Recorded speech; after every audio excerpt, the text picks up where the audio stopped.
Bonjour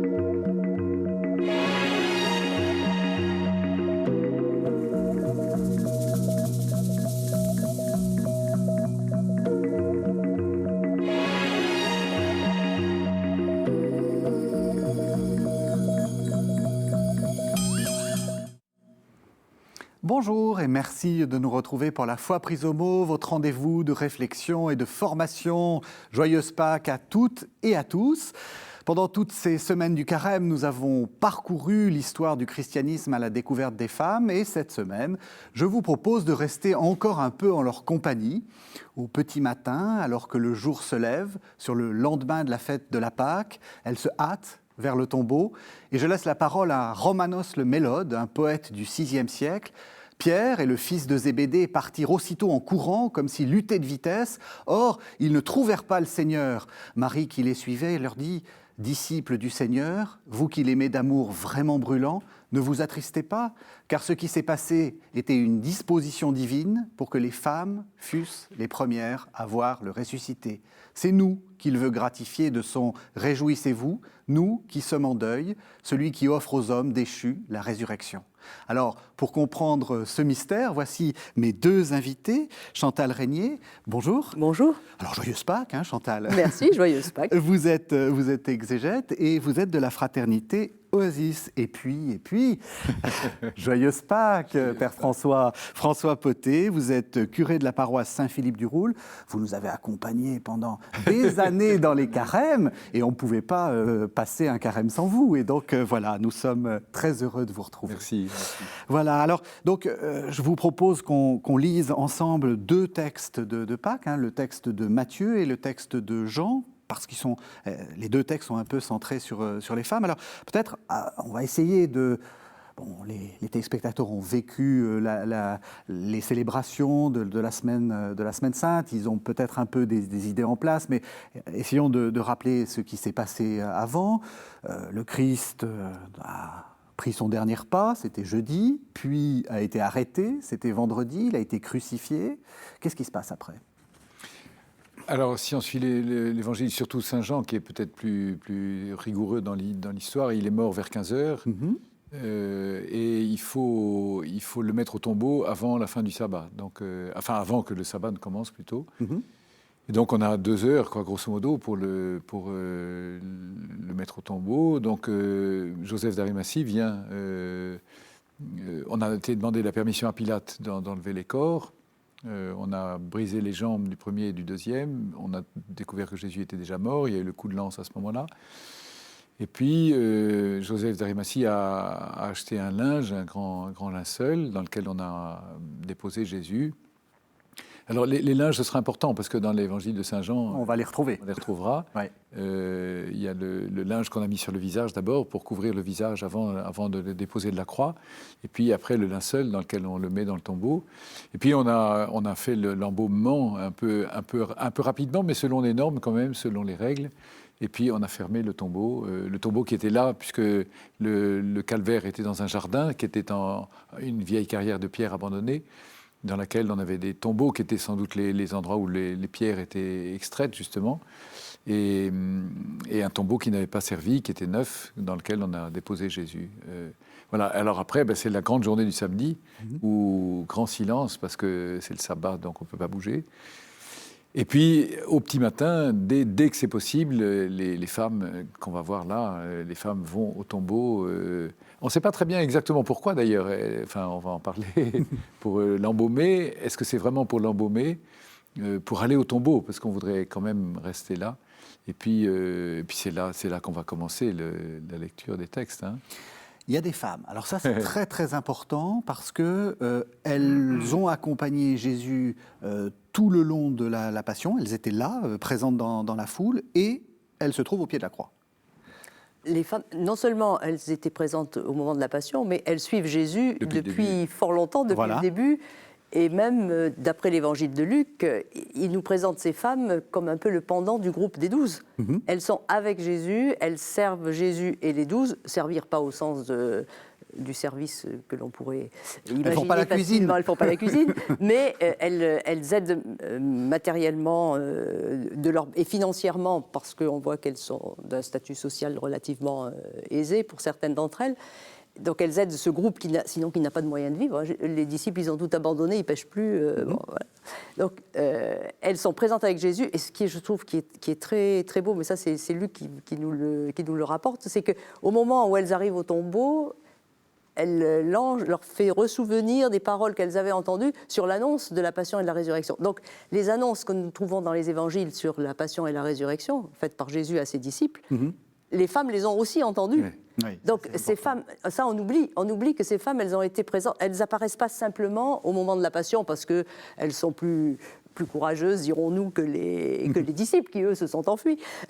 Ce qui est vrai, donc elles sont plus courageuses. Non, en tout cas, bon, elles manifestent leur fidélité à Jésus, mais c'est une fidélité qui s'enracine déjà dans le ministère de Jésus, donc très à l'origine. Très en amont. Et ça, c'est extraordinaire. Donc, et ça, c'est très important pour le témoignage des femmes, parce que lorsqu'elles vont témoigner, elles ne témoigneront pas seulement de l'apparition de Jésus qu'elles ont vu, dont elles auront été témoins, mais aussi de son ministère. Ça, c'est très important parce que c'est vrai que même si on le rappelle régulièrement, on a souvent l'impression que Jésus, quand il s'adresse à ses disciples, ne s'adresserait qu'aux 12. Il ne faut pas oublier que derrière les 12, il y a aussi tout un tas de gens, dont des femmes. Alors, pas un tas de gens. Oui. Il y a le groupe des 12 qui a une fonction particulière, hein, ça on n'enlève rien à ce groupe des 12. Absolument. Mais à côté, il y a un groupe de femmes, dont certaines sont nommées, Marie de Magdala, Jeanne, Suzanne, d'autres Marie. Et puis après il y a les foules. Après il y a les personnes, ceux qui ont été guéris, ceux qui s'approchent. Puis les foules. Oui. Donc c'est très différencié. Il ne faut pas mettre les. Oui, c'est ça. Les femmes ne sont pas assimilées à la foule à la foule qui va et vient. Oui, qui va et vient. Oui, même si elles sont discrètes. Alors c'est sûr, à cause de leur discrétion, on ne les voit pas au premier plan. Oui. Mais cependant, elles sont là. Oui. Ça, c'est important. Parce que dans l'Évangile, c'est assez différencié. On dit, il s'adressa aux 12, il dit aux 12, etc. Ou il dit à ses disciples. Dans les disciples, est-ce qu'il n'y a que des femmes ou est-ce qu'il y a aussi peut-être quelques hommes qui sont là? On ne sait pas très bien, en fait. Ça, on ne sait pas très bien. Il y a certainement aussi des hommes, Nicodème, Nathanaël. Oui, il y a des personnes comme ça, Joseph d'Arimathie, des gens comme ça qui doivent être aussi présents. Mais ce qui est intéressant, c'est de voir que quand même les évangélistes ont mis, et notamment Luc, a mis en évidence cette présence des femmes. Oui. Aux côtés des 12, du groupe des 12. Et ça, je trouve ça, c'est assez significatif. D'autant qu'on les retrouve donc au moment de la passion, au dernier moment de la passion, donc au pied de la croix, mais aussi au moment de l'ensevelissement où elles se tiennent, elles sont un peu en retenue, mais elles sont quand même présentes et elles observent. Mais elles ne savent pas elles savent bien que c'est la fin pour Jésus. Et puis on les retrouve au tombeau. Donc elles sont quand même très très présentes dans les Écritures. Hein. Et c'est d'autant plus surprenant que on n'est pas dans une société qui favorise ça. Donc bien si sûr. Les Écritures le disent, c'est que c'est vraiment historique. Et que le témoignage des femmes n'a pas de valeur. Donc ça veut dire le témoignage d'une femme. Donc si on insiste à ce point sur cette présence des femmes, c'est aussi c'est pour construire authentifier leur témoignage quelque part. Et c'est pour rappeler que Jésus s'adresse à toute l'humanité. Enfin, je veux dire. Bien sûr. Quand il s'adresse aux 12, il s'adresse aux 12 en tant que fonction des 12. Exact. Tout à fait. Peuple. Mais les disciples et les femmes, c'est autre chose, c'est sûr. Il y a une différenciation. Exact. Alors, je vous propose qu'on commence la lecture. On va commencer par le premier texte. Donc, c'est le chapitre 28 de l'Évangile de Matthieu. J'ai fait un choix. Hein, on ne pouvait pas tout lire les 4. Donc, j'en ai choisi 2. Là, c'est le chapitre 28 de l'Évangile de Matthieu. Ce sont les versets 1 à 15. Après le sabbat, au commencement du premier jour de la semaine, Marie de Magdala et l'autre Marie vinrent voir le sépulcre. Et voilà qu'il se fit un grand tremblement de terre. L'ange du Seigneur descendit du ciel, vint rouler la pierre et s'assit dessus. Il avait l'aspect de l'éclair et son vêtement était blanc comme neige. Dans la crainte qu'ils en eurent, les gardes furent bouleversés et devinrent comme morts. Mais l'ange prit la parole et dit aux femmes : « Soyez sans crainte, vous. Je sais que vous cherchez Jésus, le crucifié. il n'est pas ici, car il est ressuscité comme il l'avait dit. Venez voir l'endroit où il gisait. Puis vite, allez dire à ses disciples, il est ressuscité des morts, et voici qu'il vous précède en Galilée. C'est là que vous le verrez. Voilà, je vous l'ai dit. Quittant vite le tombeau avec crainte et grande joie, elles coururent porter la nouvelle à ses disciples.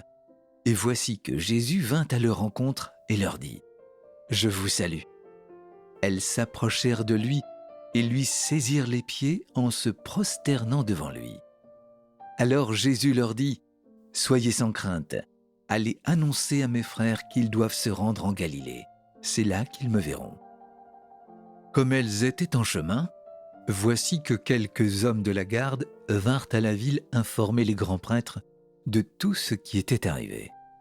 Ceux-ci, après s'être assemblés avec les anciens et avoir tenu conseil, donnèrent aux soldats une bonne somme d'argent avec cette consigne. Vous direz ceci, ces disciples sont venus de nuit et l'ont dérobé pendant que nous dormions. Et si l'affaire vient aux oreilles du gouverneur, c'est nous qui l'apaiserons et nous ferons en sorte que vous ne soyez pas inquiétés. Ils prirent l'argent et se conformèrent à la leçon qu'on leur avait apprise. Ce récit s'est propagé chez les Juifs jusqu'à ce jour. Voilà, donc un texte à la fois magnifique et assez, plein d'allant. On sent qu'il est très bien construit. Il y a trois épisodes, Jésus, etc. Alors peut-être on va commencer, après le sabbat, au commencement du premier jour de la semaine, Marie de Magdala et l'autre Marie vinrent voir le sépulcre. Alors Chantal Régnier, vous êtes spécialiste de Marie de Magdala, puisque vous venez de faire paraître un Marie de Magdala, dont on parlera juste après. Vous l'avez même en main d'ailleurs. On le montrera tout à l'heure. Et donc, qui est cette dame ? Marie de Magdala. Voilà. Oh, mais elle est pourtant très connue. Oui, je n'ai pas sûr, parce qu'on sait Voilà. toujours très bien. Voilà. Oui, non, c'est vrai que c'est un personnage qui est absolument extraordinaire, d'une fécondité spirituelle extraordinaire. Si nous nous en tenons bien sûr aux Écritures et non pas aux légendes et à tous les récits, toutes les interprétations auxquelles elle a donné lieu, cette femme est une de celles qui suivent Jésus et dont la première notation dans l'Évangile a été qualifiée de celle qui avait été guérie de 7 démons. Alors bien sûr, à cause de cela, on a fait de Marie de Magdala une possédée, bon bien sûr, la pécheresse, parce qu'on l'a assimilée. Le problème de Marie de Magdala, c'est qu'elle a été assimilée à d'autres Maries des évangiles, et notamment à la femme anonyme de Luc, la pécheresse qui vient chez Simon le pharisien, et qui est une prostituée. Donc, comme on parle de Marie de Magdala relativement quelques versets après ce récit, on l'a identifiée à cette prostituée, on l'a identifiée à Marie de Béthanie, la sœur de Lazare, on l'a identifiée à la femme qui pratique l'onction sur la tête de Jésus chez Simon le lépreux à la veille de la Passion. Donc, et manque de chance. Ou au contraire, peut-être que c'est aussi grâce à ça qu'elle a été extrêmement connue. Le pape Grégoire a fait de ces 3 personnages un seul et l'a appelé Marie-Madeleine, Marie de Magdala. Et donc, Marie, du coup, hérite de tous ces courants qui fait que sa figure est relativement confuse. Mais en fait, il y a bien, si on s'attache au texte de l'Écriture et des 4 évangiles, on retrouve bien la trace d'une Marie de Magdala en chair et en os. Alors, après, il y a toute la question, Magdala, est-ce qu'il y a eu aussi beaucoup d'interrogations de savoir si c'était un surnom ou bien si c'était son lieu d'origine. Je pense que c'est davantage son lieu d'origine, un petit port sur la rive ouest du lac de Tibériade, un port de pêcheurs. Bon, voilà.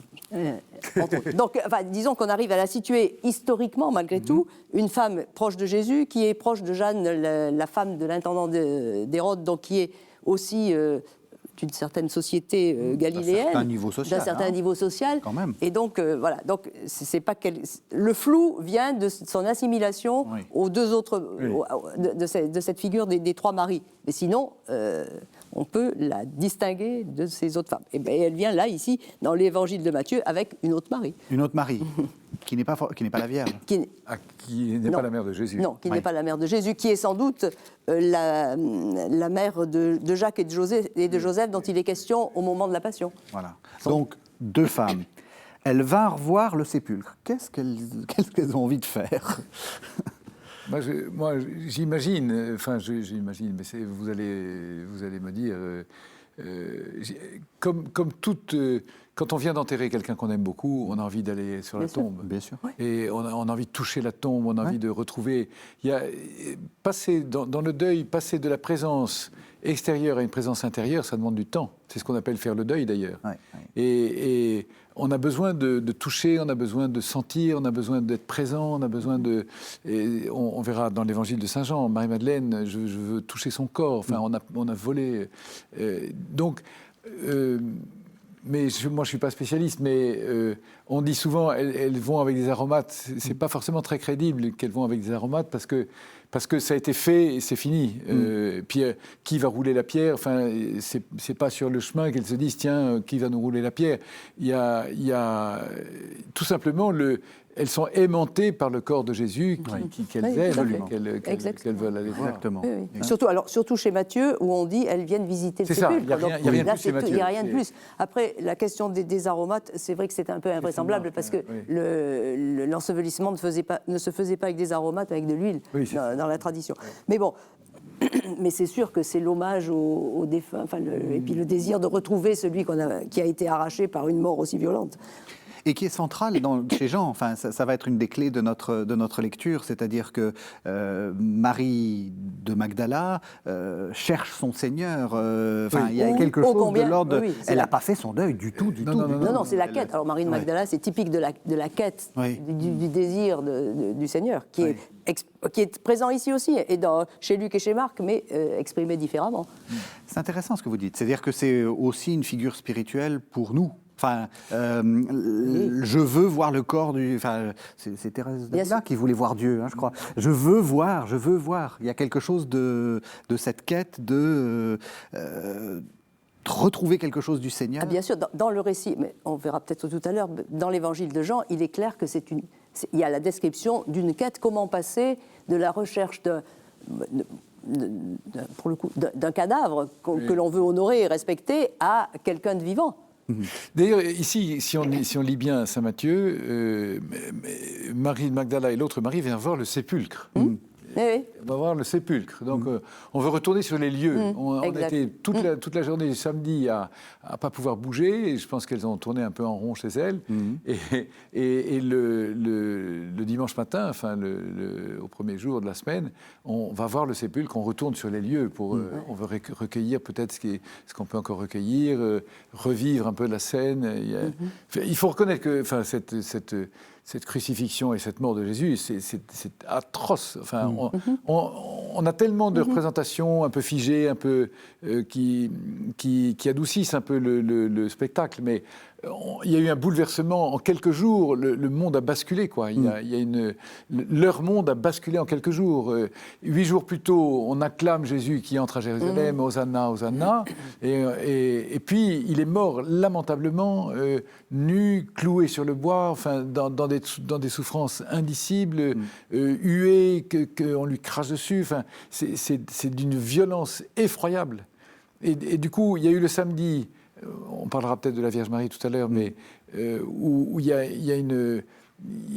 ça remonte, enfin tout remonte. Et puis le dimanche matin, on se précipite au petit matin, dès qu'on peut bouger, pour aller voir le sépulcre et essayer de comprendre ce qui s'est passé, reprendre un peu les événements. Oui, moi j'imagine très très bien la scène. Quelle mère et quelle femme n'irait pas essayer de retrouver...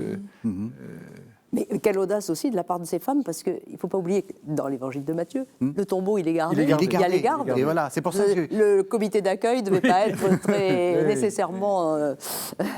C'est pour ça que j'ai voulu vraiment d'habitude, on s'arrête au verset 10, en fait. C'est important, cette histoire des gardes. Voilà, la garde, c'est aussi pour nous rappeler que c'est quand même quelque chose de dangereux qu'elles ont fait. Et alors, tout d'un coup, donc... grand événement, apparition d'un ange qui a l'aspect de l'éclair, blanc comme neige, ça c'est pour nous dire, c'est divin, c'est clairement pour nous dire, attention... c'est une forme de une tournure... C'est un langage pour nous dire, attention, c'est Dieu apparaît, Dieu apparaît, ce que nous pouvons percevoir de Dieu apparaît. Et alors il dit, soyez sans crainte, je sais que vous cherchez Jésus le crucifié, je sais que vous cherchez. Il n'est pas ici car il est ressuscité comme il avait dit. Venez voir l'endroit où il gisait, puis, vite, allez dire à ses disciples, il est ressuscité des morts et voici qu'il vous précède en Galilée. C'est là que vous le verrez. Alors, quel est le sens de tout ça ? Il est sûr que les femmes ne se posent aucune question, à la différence de Marie-Madeleine, dans un autre récit. Tout à l'heure. Parce que ça, c'est toujours Marie-Madeleine. Il y a une espèce d'accueil de ce que l'ange leur dit, il leur annonce donc le cœur de l'événement, il est ressuscité, et il les envoie dire aux disciples, et puis sans tarder. Et elles, quittant le tombeau, elles vont, elles s'exécutent. Donc il n'y a aucune parole de femme, elles sont simplement dans l'écoute, mais cette écoute doit rejoindre peut-être cette quête dont on parlait tout à l'heure, parce qu'il n'y a pas de doute chez elles dans la manière dont ça nous est rapporté. Elles ne se disent pas, mais ressusciter, ça veut dire quoi ? Elles comprennent, s'il n'est pas là, c'est qu'il est vivant. Et là, il y a quelque chose qui doit rejoindre une quête très profonde pour qu'elles-mêmes adhèrent à ce qui leur est dit. Vous avez ressuscité comme il l'avait dit. Oui. Comme il l'avait dit. Voilà, donc, il vous l'avait dit. Rappelez-vous. Exact. Reprenez, rappelez-vous, il vous l'a dit. Et donc, comme il l'a dit, il est ressuscité de fait. Alors, parce qu'avant la résurrection, j'imagine qu'on ne peut pas savoir ce que c'est que la résurrection. On n'a aucune idée de ce que ça peut être. Et donc, il est ressuscité comme il l'avait dit. Elles n'ont pas forcément compris, mais elles ont compris qu'il est vivant et qu'il faut aller faire ce qu'il... Exactement, oui, tout à fait. Mais alors, voyez, vous faites bien d'insister, parce que comme il l'avait dit, ça veut dire qu'elles ont entendu ces annonces. Absolument. Or, la foule n'a pas nécessairement entendu ça. C'est bien que ces femmes sont des intimes de Jésus et des 12. Oui, et c'est d'autant plus intéressant ce que vous dites que, aussi dans l'évangile de Matthieu, au moment de l'apparition de Jésus, qui est annoncée, alors que là, ils ont tout pour croire, il y a une petite phrase qui dit « et certains eurent des doutes ». Donc elles ne voient pas Jésus, elles voient l'ange, et elles n'ont pas de doute. Donc ça veut dire que ce n'est pas parce qu'on voit Jésus ressuscité qu'on est forcément converti tout de suite. Non, mais bien sûr, tout à fait. Mais c'est très important, parce que elles sont... En fait, c'est devenu des figures de foi, immédiatement. Vous dites bien sûr, mais... Non, bien sûr.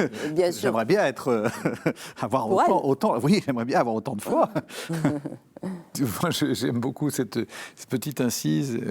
Il n'est pas ici car il est ressuscité comme il avait dit.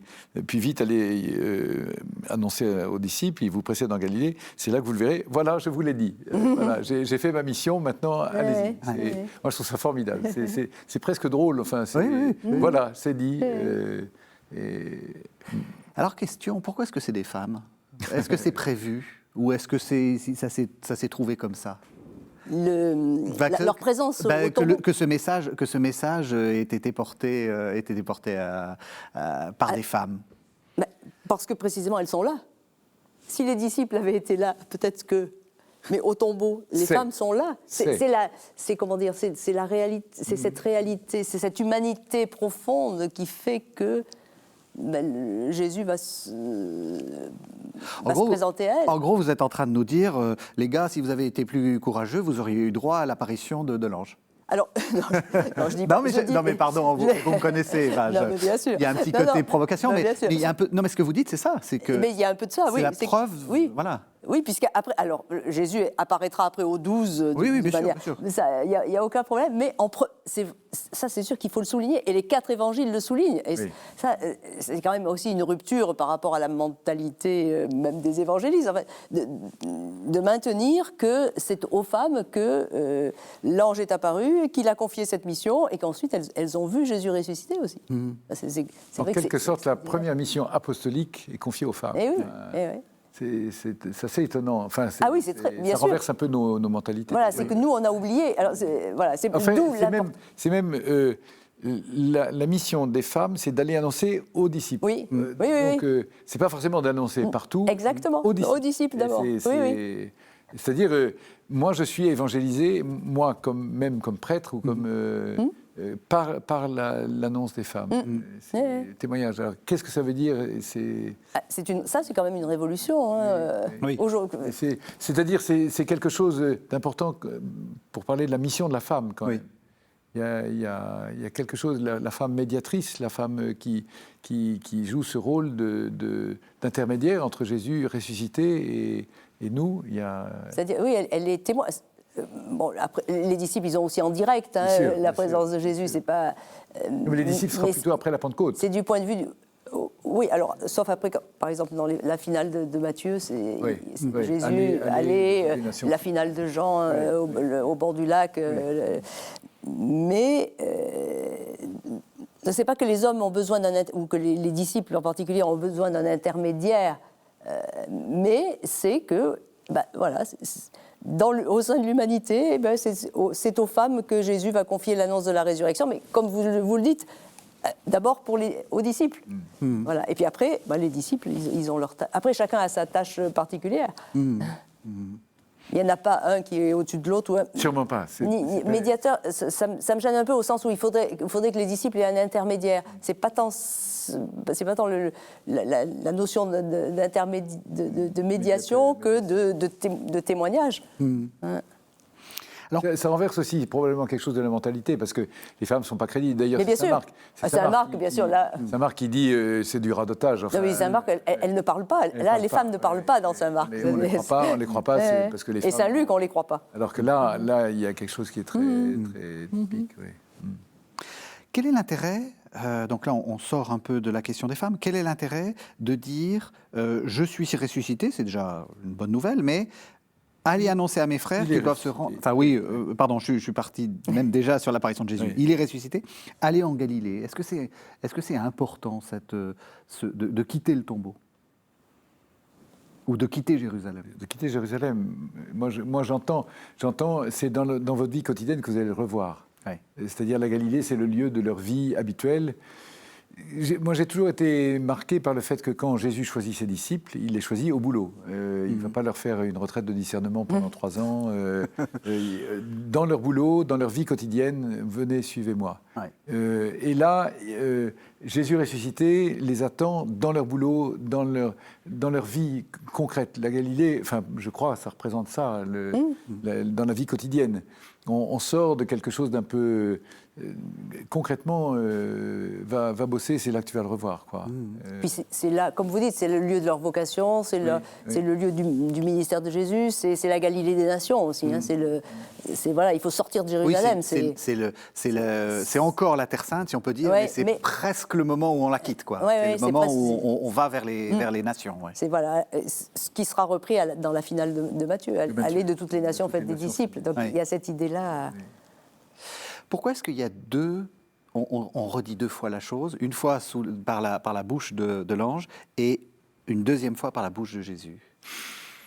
2 fois la chose, c'est-à-dire aller en Galilée. Et puis on dit il est ressuscité, puis on a besoin de la confirmation de la vision.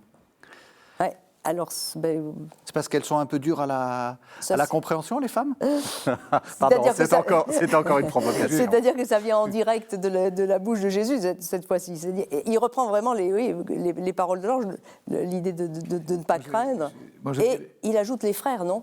Oui. Ce qui n'est pas aller dire allez à mes frères. annoncer à mes frères. Oui, c'est ça. Ça, c'est très important. Ouais, ça, c'est très important. Parce que c'est les frères de Jésus. Du coup, c'est plus les disciples, c'est les frères de Jésus. Est-ce que c'est... Le frère, moi je ne suis pas calé en grec et tout ça. Le mot frère, c'est le mot. Quel est le mot exact qui est employé? Parce que, est-ce qu'il est au masculin ou est-ce qu'il est au générique? Oui, non, est-ce que c'est un rapport avec mes amis? Je vous appelle mes amis et non plus mes serviteurs.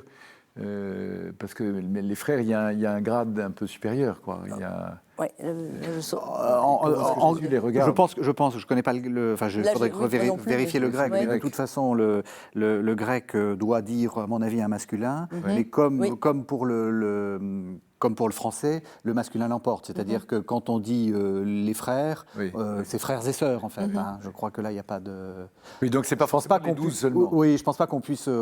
Allez dire à mes frères, c'est pas forcément les 12. Ah, ça... En tout cas, moi, il y a je pense les 12. Oui, non, je pense que c'est aux disciples. Hein. Oui, mais est-ce que c'est que les 12 ? Pas forcément que les 12. Vous pensez que c'est que les 12 Parce que qu'ils doivent partir pour la Galilée, et là, ils me verront. C'est saint Paul qui dira qu'il est apparu à 500 frères à la fois. Oui. Après. Oui, voilà. Hein, donc c'est ouvert, oui. C'est ouvert. Sais pas, c'est ouvert. Oui, c'est ouvert. Moi, je dirais que cette apparition de Jésus, elle est comme une espèce de miséricorde de surcroît. Elles n'en ont pas réellement besoin, mais c'est une espèce de gratuité. Parce que elles ont déjà quitté le tombeau pour aller avec crainte et avec grande joie, courir porter la nouvelle à ses disciples.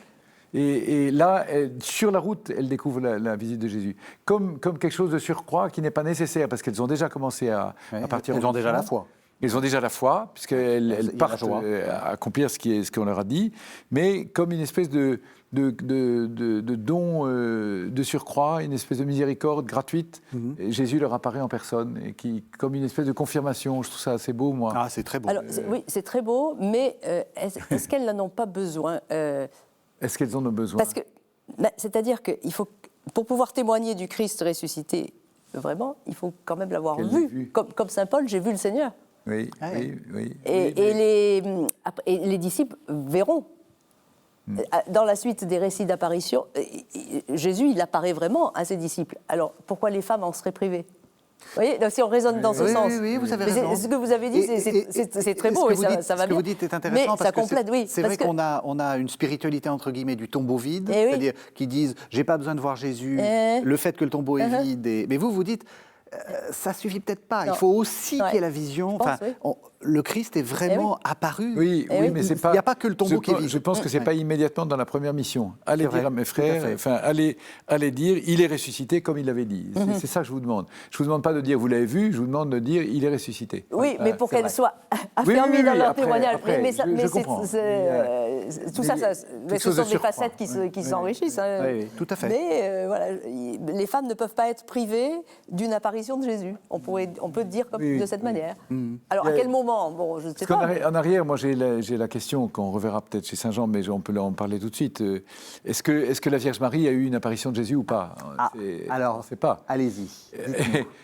Moi, je suis pris entre deux, mais on est libre, puisque c'est pas dit. Mais la Vierge Marie n'a pas besoin de cette apparition parce qu'elle a la foi et qu'elle croit. Elle a entendu les annonces de Jésus, je ressusciterai le 3e jour, donc elle le sait, elle croit profondément, et donc elle attend dans l'espérance. Et donc quand elle voit Marie-Madeleine revenir du tombeau en annonçant la résurrection, Marie est confortée dans sa foi, et elle sait maintenant qu'il est ressuscité comme il l'avait dit.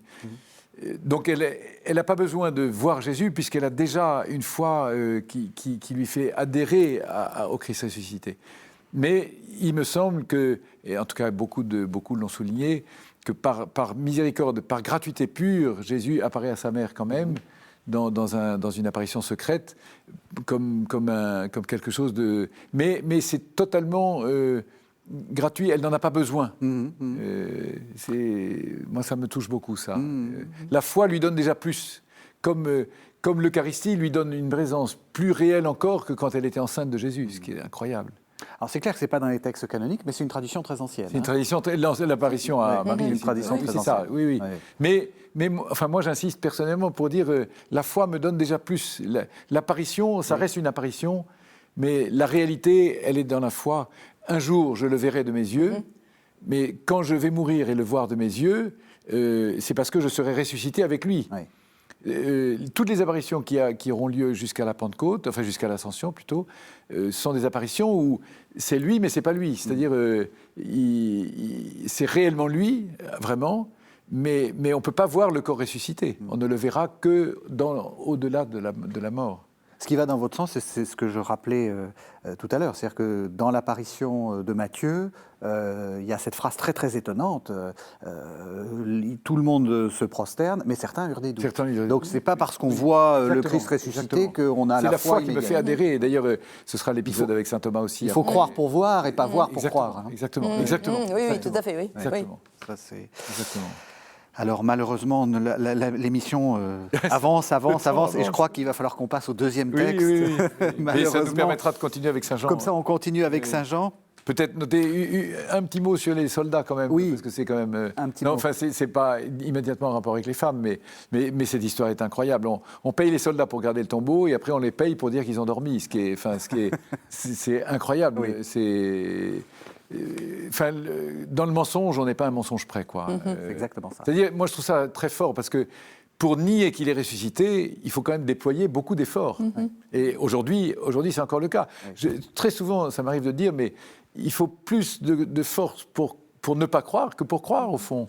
Laissez-vous faire. Pourquoi ne croyez-vous pas ? C'est quand même simple. Et en plus, ça vous change la vie.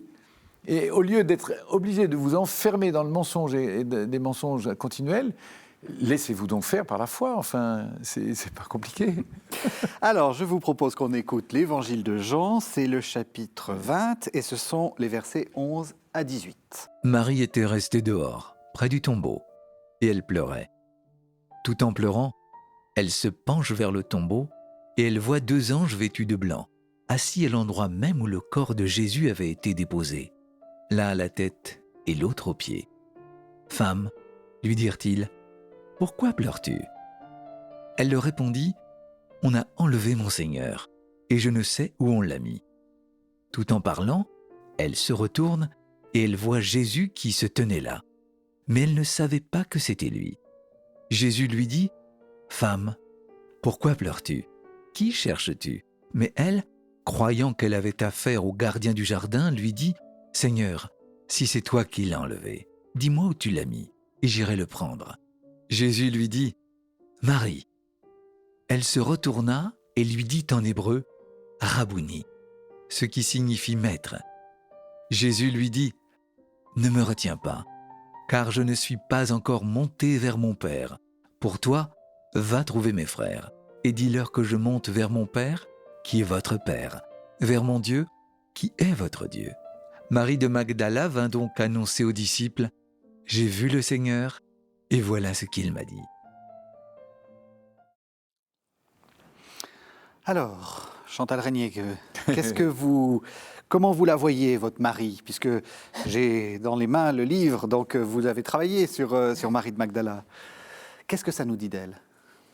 Alors c'est un texte absolument magnifique qui parle de Marie de Magdala, puis qui parle aussi de nous-mêmes quelque part, hein, puisque on voit ici Marie en quête de son Seigneur.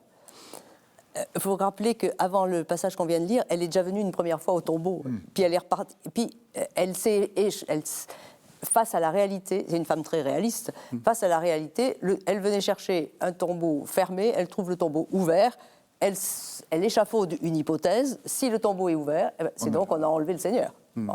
Et c'est ce qu'elle va aller dire aux apôtres, on a enlevé le Seigneur du tombeau et nous ne savons pas où on l'a mis. Okay. C'est un aveu d'ignorance, mais en même temps, son aveu d'ignorance réelle cache une hypothèse qu'elle se forge et qui va l'empêcher d'aller plus loin. Oui. Ce qui nous arrive aussi à nous.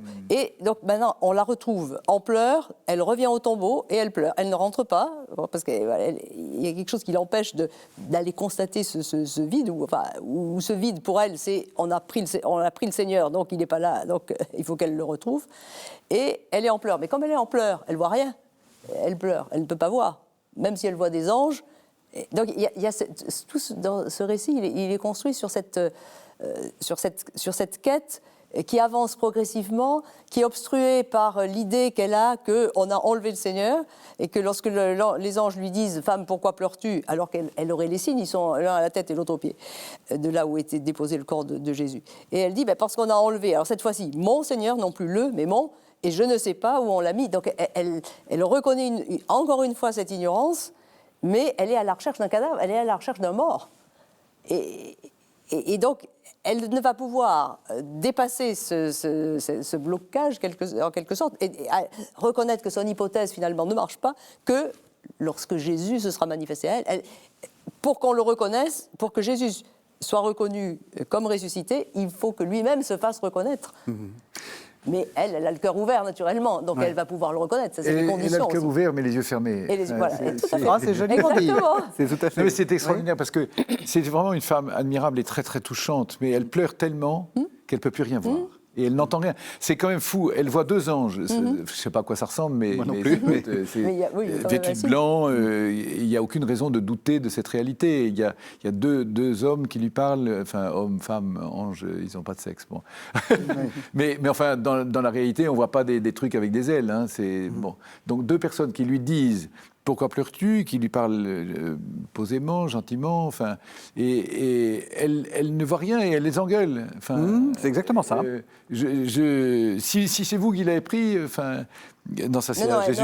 c'est à Jésus, ça, C'est Jésus qu'elle engueule, c'est encore mieux. Mais elle Mais à est Jésus, aveuglée. Et en fait, ça c'est très.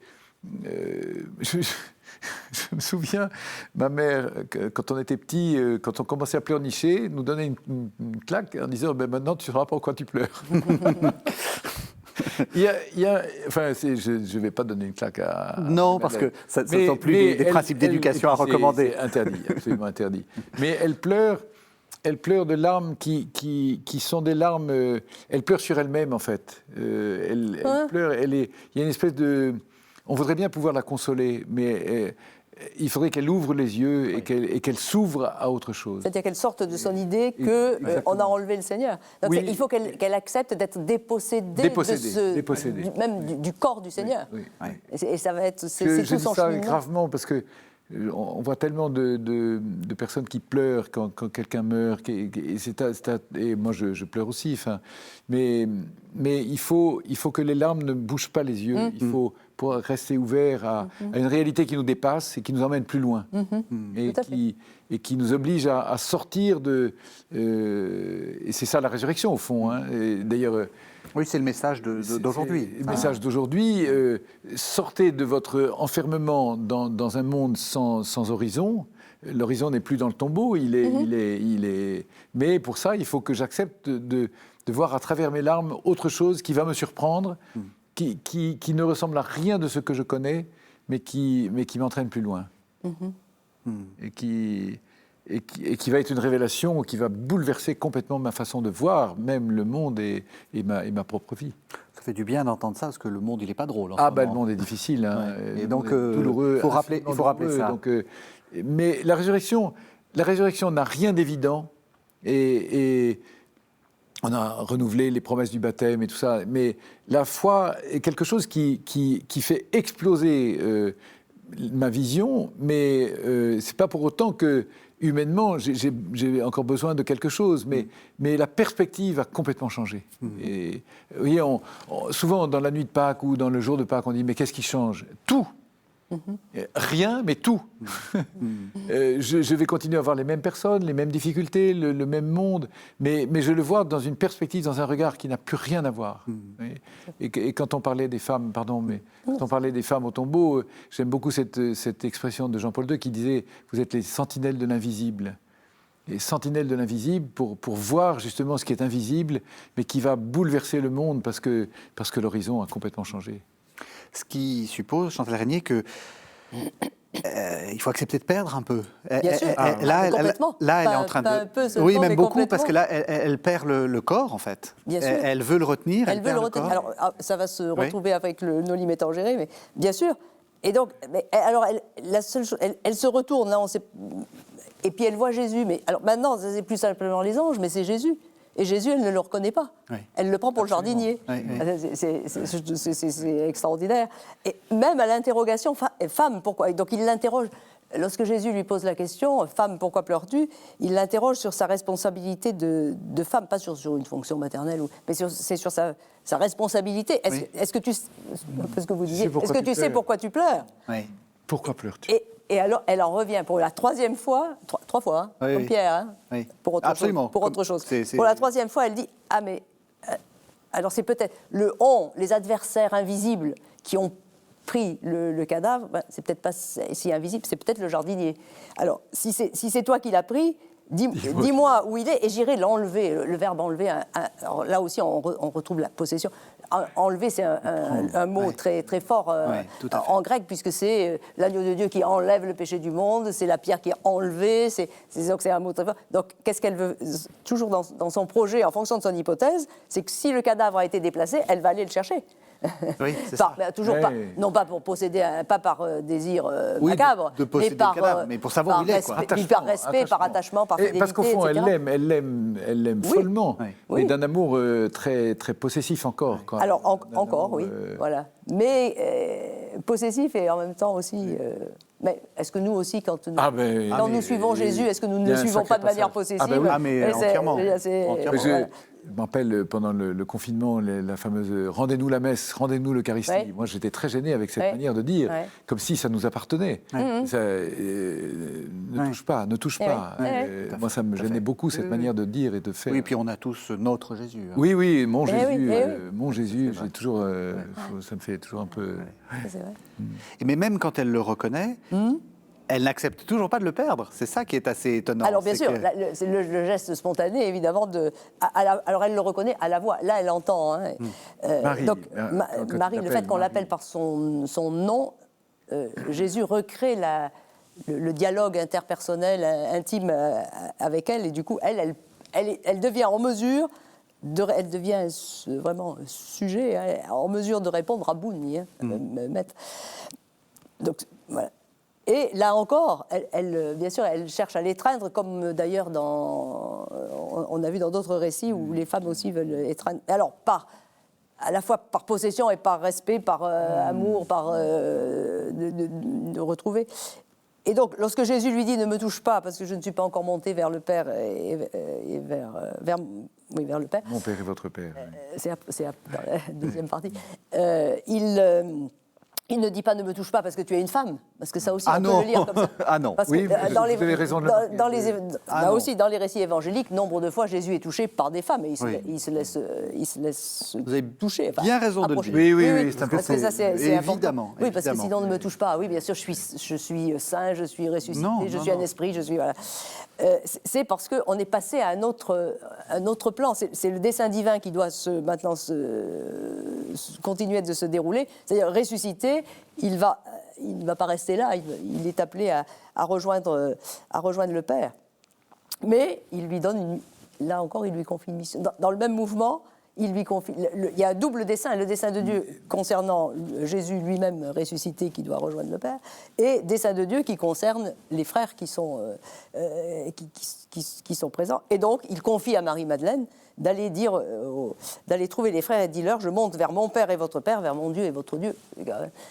Qu'est-ce qu'elle peut dire qu'est-ce qu'elle pourrait dire de plus? Quel message plus grand elle aurait à témoigner auprès des disciples? C'est extraordinaire. Je voudrais revenir sur un fait qui est très important. 2 fois, on dit elle se retourne. Elle voit le jardinier, elle se retourne pour voir le jardinier, qu'elle regarde donc pour le premier dialogue.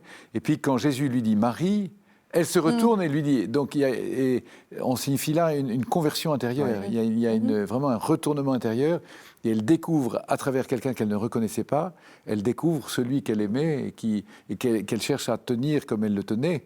Et Jésus l'introduit à la foi, ne me retiens pas maintenant. Et Jésus l'aide il faut monter maintenant. Et la foi est une dépossession. La foi est un appauvrissement. J'aime bien, enfin je dis ça souvent, dans la prière, c'est un appauvrissement. On dit toujours il faut prier pour s'enrichir. Non, au contraire. On se désapproprie, et c'est dans ce mouvement de pauvreté, heureux les pauvres de cœur, le royaume des cieux est à eux, mais il faut se déposséder et même une Thérèse d'Avila qui dira ne jamais quitter l'humanité sainte de Jésus, donc le corps de Jésus, mais dans la foi, dans la foi, donc ça ne m'appartient pas. Rien ne m'appartient. Mais dans ce sens, on a un parallèle extraordinaire avec le chemin de Damas. Bien sûr. Parce qu'il arrive à Marie de Magdala, ce qui arrivera après à Saint Paul, c'est-à-dire c'est l'irruption de Jésus dans sa vie et le retournement et la mission qu'il leur est confiée à l'un à l'autre. L'une, Marie de Magdala, ça va être d'être l'apôtre des apôtres, comme dira Hippolyte de Rome, et puis et Paul, l'apôtre des nations. Mais c'est le même retournement face à l'irruption de Jésus dans la vie de ces deux personnes. De même qu'il y a un parallèle extraordinaire avec la scène au bord du lac dans Saint-Jean. Alors là, c'est la figure de Pierre qui est mise en parallèle avec Marie de Magdala, parce que à Marie, Jésus lui confie cette mission. Comme à Pierre, il confiera de garder le troupeau. Donc, il y a deux figures d'autorité qui Marie de Magdala apparaît comme aussi une figure d'autorité à sa manière, qui n'est pas en rivalité avec Pierre. Dans l'Église, on a besoin des deux. Alors, les Écritures nous montrent qu'il y a la place, elle est là pour les deux. Mais à nous de le vivre. Et vous ne pourrez remplir cette mission que dans une dépossession, que dans une pauvreté de cœur qui vous et donc très vulnérable. Enfin, ça me touche beaucoup ça. C'est pas une bonne nouvelle de devenir évêque ou de devenir pape. C'est une dépossession. C'est une bonne nouvelle. Nous, on attend. C'est pas forcément une bonne. Non, mais ce que je veux dire, c'est quand on est soi-même. C'est un appel, c'est un don de Dieu, mais qui appelle à une responsabilité folle, qui suppose une dépossession plus grande encore. C'est ça. C'est ça. On arrive à la toute fin de l'émission. Alors peut-être, je vous propose 2 livres pour aller plus loin. Et puis après, on souhaitera à nos téléspectateurs de nouveau de joyeuses Pâques. Alors le premier livre, c'est le vôtre, Chantal Régnier, Marie de Magdala. Vous avez un tout petit peu de temps pour dire ce que vous avez voulu faire. Et surtout, à quelle collection ça appartient cette... La collection, c'est les personnages de la Bible, qui est publiée par les éditions du Cerf. L'idée, c'est de présenter un personnage qui est en débat parce que 2000 ans de christianisme l'ont un peu transformé, enrichi, défiguré, peu importe. Et donc de retrouver la base scripturaire biblique de ce personnage. Donc c'est le cas de Marie de Magdala. C'est une collection qui est parallèle à la collection Mon ABC de la Bible aux éditions du Cerf et qui présente là des introductions aux livres bibliques. Une excellente collection. Et puis, alors je n'ai pas le livre, il va paraître, mais La grave allégresse de vous, Père François Pottet, aux éditions MAM. Et vous avez 5 secondes pour dire de quoi il s'agit. Ce sont des lettres aux prêtres, en fait des garçons que j'ai accompagnés jusqu'à la rentrée au séminaire, puis qui sont devenus prêtres et que j'ai continué à accompagner après. Et plusieurs d'entre eux m'ont dit « Mon père, il faut absolument écrire ce que vous nous dites régulièrement ». Et puis je me suis décidé finalement, j'ai mis beaucoup de temps à me décider à le faire. Puis j'ai fini des lettres sur les différentes facettes de la vie du prêtre. Alors ce n'est pas réservé aux prêtres, parce que j'espère que certains laïcs le liront aussi, bien sûr, parce que pour mieux connaître ce qu'est la vie du prêtre. Et du coup, c'est très, très personnel. Je me livre un peu aussi à travers ces lettres qui sont très personnelles, mais justement destinées à tout le monde. Donc, voilà. Alors, ça sera en librairie le 13 mai. Parfait. Donc, le rendez-vous est pris. Merci à tous les deux. Je crois qu'on peut souhaiter de très Christ est ressuscité. Joyeuses Pâques. De très joyeuses Pâques. Très joyeuses Pâques à vous. Merci de votre fidélité tout au long de l'année. Et donc, joyeuses Pâques. On se retrouve la semaine prochaine.